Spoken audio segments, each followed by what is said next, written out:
আসছে তুফান।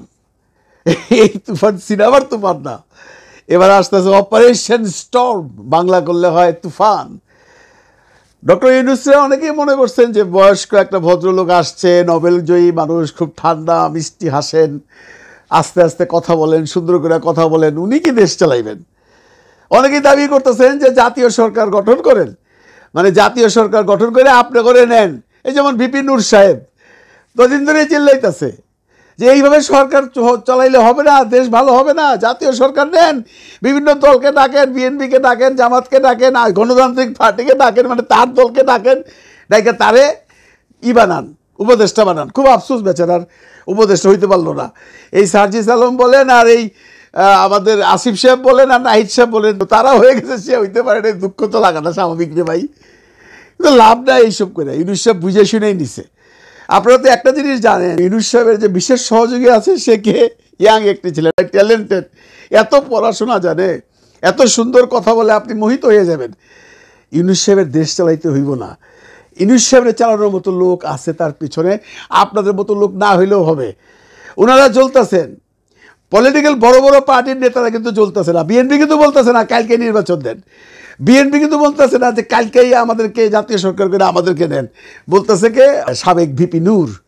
বলতে পারে, এখন সবারই বলার ক্ষমতা আছে, আমার আমার বলার ক্ষমতা আছে, বিভিন্ন সম্বন্ধে আমিও দুই চারটা কথা কইতে পারব, আমিও কোনো আইন আদালতের মধ্যে পড়ব না। এগুলো ছাড়েন নূর সাহেব। দেশের মানুষ কি চায় সেটা ভাবে। দেশের মানুষ চায় শান্তি, দেশের মানুষ চায় এই গভর্নমেন্ট থাকুক, একটা শান্তি প্রতিষ্ঠা করুক, কইরা রাজনীতিকদের হাতে দেশ তুলে দেখ। ইলেকশন করবেন, আপনি আসবেন এমপি হিসাবে, অস্থির হয়েছেন কেন? আপনি তো পাস করবেন, আপনারা এখনই যেতে উপদেষ্টা পরিষদে, কি দরকার? এগুলা বইলা মানুষকে মিসগাইডেড করেন না। মানুষ শান্তি চায়, সেই শান্তিটা কিন্তু বিঘ্নিত হচ্ছে। কিছু কিছু পার্টির নাম করে কিছু কিছু চাঁদাবাজ এমনভাবে মাথাচাড়া দিয়ে উঠছে বন্ধুরা, আপনি যেখানেই খবর নেবেন সেখানেই দেখবেন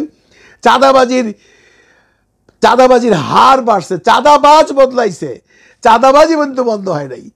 এক ধরনের চাঁদাবাজ গেছে, নতুন চাঁদাবাজ আসছে, এগুলোকে বন্ধ করতে হবে। এই জন্য ইউনূস সাহেব আগামীকালকে, মানে এখন আপনারা যখন দেখতেছেন তখন 2 তারিখ, এই আজকে 1 তারিখ না 2 তারিখ, হ্যাঁ এখন 2 তারিখ, 3 তারিখে, এরপরে 4 তারিখ থেকে শুরু হয়ে গেল শুদ্ধি অভিযান। মনে আছে 2002 বা 3 সনে বিএনপির সময় অপারেশন ক্লিন হার্ট করছিল, সব সাফা করে দিছিল।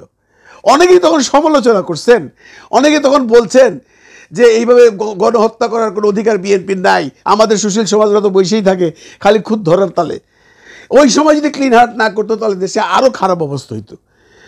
হয়তো বিএনপি টুকটাক বিভিন্ন জায়গা থেকে বদনাম কামাইছে, কিন্তু বিএনপি একটা ভালো কাজ তখন করে গেছিল। সেম ঘটনা আওয়ামী লীগও করছে। এইটা করতে হবে আমাদের দেশের লোকজনের জন্য, কারণ আমরা তো ভাই জাতি হিসাবে ইউরোপিয়ান বা আমেরিকান না, আমাদের তো সহ্য হয় না, আমাদের রাতারাতি বড়লোক হইতে চাই। আমরা 1000 কোটি টাকা থাকার পরও আরও 1000 কোটি টাকা চাই, যেটা বেনজির সাহেব করছে, ওই এনবিআরের লোক করছে, আরও বহুত মানুষের কাছে আছে, এস আলমের কাছে আছে, এই আমাদের সালমান এফ রহমানের কাছে আছে। এটা সারা জীবনই থাকবে। বাংলাদেশের মানুষের পেট ভরে না। এখানকার মানুষ দেখেন, এই যে সুইডেন, ইউরোপ, আমেরিকা যা বেতন পায় ওইখান থেকে একটা অংশ রাইখা দেয়, বছরে একবার বিদেশ যায়, কোনো টেনশন নাই, এত টাকা তাদের দরকার নাই। একটা কাম করে ওই কামের থেকে যে টাকা পায় ওইটাতে সারা জীবন সুখে চলে। আমাদের দেশের মানুষের সেটা হবে না। গাড়ি একটা থাকলে 3টা দরকার, 3টা থাকলে 5টা দরকার। বড় পোলারে গাড়ি কিনে দিলে ছোটো পোলা কয় আমারটা কই, ছোটো পোলারে কিনে দিলে মাঝ্য পোলা কয় আমারটা কই। একটা পরিবারে 6-7টা গাড়ির দরকার নাই, কিন্তু বাংলাদেশের মানুষের দরকার আছে। এই জাতিকে ঠিক করতে হইলে পেদানি দরকার। এই পেদানি দিবে এখন ইউনূস সাহেব। প্ল্যান ফাইনাল, স্বরাষ্ট্র মন্ত্রণালয়ের সার্কুলেশন হয়ে গেছে। প্রথম ধরছে যাদেরকে বৈধ অস্ত্র দেওয়া হয়েছিল, প্রায় 40,000 না 50,000 অস্ত্র আছে বিভিন্ন দলীয় এবং বিভিন্ন সংস্থার কাছে, বিভিন্ন পার্সোনালও আছে, সংস্থার কাছেও আছে। বলা হয়েছে 3 তারিখের মধ্যে জমা দেন। এই অস্ত্রগুলা বেসিক্যালি নেওয়া হচ্ছে এই জন্য যে এর বাইরে যে অস্ত্রগুলা বিভিন্ন থানার থেকে লুটপাট হয়েছিল সেইগুলো খুঁজে পাওয়ার জন্য। আর আমার কাছে যদি লিগাল অস্ত্র একটা থাকে, আমি যদি টুসটাস ফোলাই দিই, আমি তো বলতে পারি আমার কাছে লিগাল অস্ত্র আছে, কেউ কোনো অস্ত্র ফোটাইতে পারবেন না। সেই অপারেশন ক্লিন হার্টের মতো একটা কিছু হইতে যেতেছে 2 দিন পরে, এবং আমি শিওর এই অপারেশন সাকসেস হওয়ার পর বাংলাদেশ আবার শান্তিতে ফিরে আসবে, যে শান্তিটা এই মুহূর্তে নাই বন্ধুরা। আপনারা জানেন চাঁদাবাজি বাড়ছে, মহল্লায় মহল্লায় মারামারি বাড়ছে, এ আরে মারতেছে, এর আওয়ামী লীগকে পিটাইতেছে, এ বলতেছে এ আওয়ামী লীগ করতো, এ করতে এই করছে, ওই সরকারের সময় আমার এইটা করছে। কার সাথে কি করছে, কার সাথে কি করে নাই সেটা ভাই আইন আছে, আইনের কাছে যান, আদালতে যে বিচার দেন। সরকার তো বলছে আপনাদের যত কমপ্লেন আছে আমাদের কাছে করেন, না করে আপনার বাড়িতে যে অ্যাটাক করতেছেন, পিঠে মাইরে ফলাইতেছেন। এই যে সেলিম সাহেবরে মারলো, বালু খেকু সেলিম, এটা নিয়ে আমার কোনো আফসোস নাই, কিন্তু তার পোলাটা শান্ত খান, ইয়াঙ্গা একটা পোলা কীভাবে পিঠে মারলো, এগুলো তো কাম্য নয়। আমরা কেউই এটা চাই না। আমরা চাই যদি শান্ত খান বা সেলিম খান অন্যায় করে থাকে তাকে জেলে নেন, তার বিচার করেন। তার গায়ে হাত দিবেন কেন? গায়ে হাত দেওয়া তো গর্হিত অপরাধ। এই তো হইতাছে। এইগুলা এতদিন সরকার কিছু বলে নাই, নিজেরা নিজেদেরকে গুছাইছে। 8 তারিখে তারা আসছে, গত মাসের মানে অগাস্টের। বসতে বসতে তো টাইম লাগে। এই এখন সেপ্টেম্বরের 4 তারিখ থেকে শুরু হইব অপারেশন স্টর্ম, মানে তুফান আসবে। এবার তুফান হবে। সাকিব খান এক তুফান করে তুফান লাগাই দিচ্ছে পুরো দেশে। এবার এই তুফানে সমস্ত দেশ ঠান্ডা হয়ে যাব। আপনারা শিওর থাকেন, এইবার ডক্টর ইউনূসের আসল রূপ দেখবেন। ভাববেন না এত ঠান্ডা একটা মানুষ, ওনার কিন্তু একটা ইজ্জত আছে সারা দুনিয়াতে। সারা দুনিয়াতে একটা ইজ্জত আছে। উনি যদি কোনো কারণে এই গভর্নমেন্ট ফেল করে, তাহলে সেটা সারা পৃথিবীর যত বড় বড় নেতা আছেন তাদের মুখে চুনকালি পড়বে। কেউ চায় না এটা, আমরাও চাই না। জনগণ কি চায়? জনগণ কি চায়? আওয়ামী লীগের যে 16 বছরের স্বৈর শাসন হয়েছে সেইটার অবসান হইয়া বাংলাদেশে এই যে বৈষম্য বিরোধী আন্দোলন যে হইল, এটাতে আমরা একটা নতুন বাংলাদেশ চাইলাম এবং পাইলাম। আমরা এখন কি চাই? শান্তি মতো ঘুমাইতে চাই, 2 বেলা খাইতে চাই, চুপচাপ থাকতে চাই। একটা অন্যায় হলে সেখানে একটা প্রতিবাদ করতে চাই, কিন্তু সেই প্রতিবাদটা কিন্তু মারামারি কাটাকাটি করে না। আপনার সাথে অন্যায় হলে আপনি যান, আইন আদালত আছে তো দেশে এখনো, নাকি নাই? সরকার তো বলতেছে আপনাদের কোনো প্রবলেম হলে আপনারা বলেন, আমরা বিচার করবো। আমি আপনি বিচার করার কে বলেন তো ভাই? আমি কবে আওয়ামী লীগ করতাম, আপনি আমার পিটাইবেন? কেন আমার পিটাইবেন? আমি যদি আওয়ামী লীগ করার সময় যদি আপনার সাথে কোনো অন্যায় করে থাকি, আপনি আইনের কাছে যান। কিন্তু এটা আমরা করি নাই। আমরা এই কয়দিন এটা করি নাই। ইউনূস সাহেব দেখছে আর মুসকি মুসকি হাসছে, বলে কর, আমার একটু বসতে দে তোরা খালি। আমি একটু বইসে নেই, তখন সব কেমন ঠিক করতে হয় আমার জানা আছে। পড়াশোনা জানা লোক তো, মাথায় বুদ্ধি আছে, কিন্তু ঠান্ডা মাথায়, কোনো গ্যাঞ্জামের মধ্যে নাই।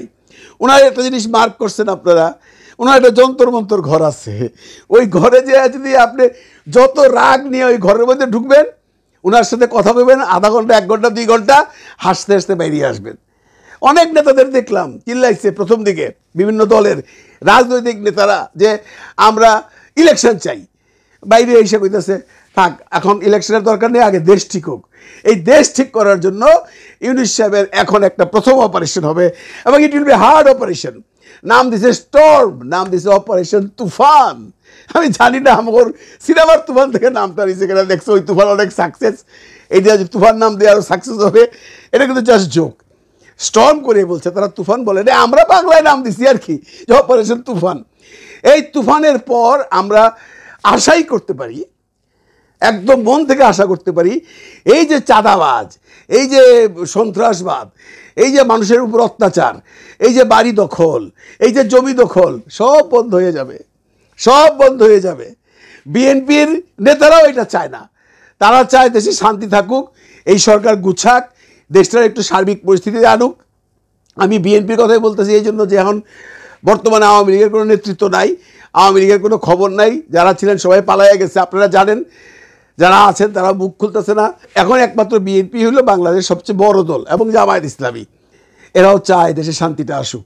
এরা কিন্তু চিল্লাচ্ছে না, এরা কিন্তু বলতেছে না যে কালকে ইলেকশন দেন। চিল্লাইতেছে কেনা বিপি নূর, ওনার কালকে নিয়ে বসে দেখ ইউনূস সাহেব উপদেষ্টা বানায় দেখবেন চুপ। এরকম কিছু লোক আছে, যে একজন আছে রনি সাহেব, তাই তো ধুয়ে দিছে, আপনারা দেখছেন। আমার নতুন করে বলার কিছু নাই। গিরগিটির মতো রং বদলায়। এই বিপিন আমরা দেখি নাই, হাসি না মা মা ডাকছে, দেখি নাই, দেখছি তো। এখন কত কথা কইতাছে, মানে উনি চাইতেছে কিচ্ছু না, ওনারে একটু উপদেষ্টা পরিষদে নেওয়া হোক। ইউনূস সাহেব কি পাগল? আপনারা নিব? উনি আপনারা চিনে না, উনি বুঝে শুনে নিছে। এত জাতীয় সরকারের দরকার নাই, একবারে গণতান্ত্রিক সরকার আসবে। ইউনূস সাহেব যেদিন এই ক্লিন ফ্লিন কইরা পয় পরিষ্কার কইরা গোসল মুসুল কইরা হইতে বাইরে আসবে, নতুন দল যাবে, পাবলিকও এটা চায়। পাবলিক এই সমস্ত চায় না। এখনও ঢাকায় কথা বললে অনেকেই বলে ভাই শান্তি নাই, এখন পর্যন্ত শান্তিটা আসে নাই, কিন্তু শান্তি আসবে আশা করে। এই শান্তিটা আনার জন্যই তুফান আনতেছে আমাদের ইউনূস সাহেব। ওয়েট করেন, কামিং অপারেশন তুফান। ভালো থাকবেন সবাই, ভালো রাখবেন সবাইকে। খোদা হাফেজ।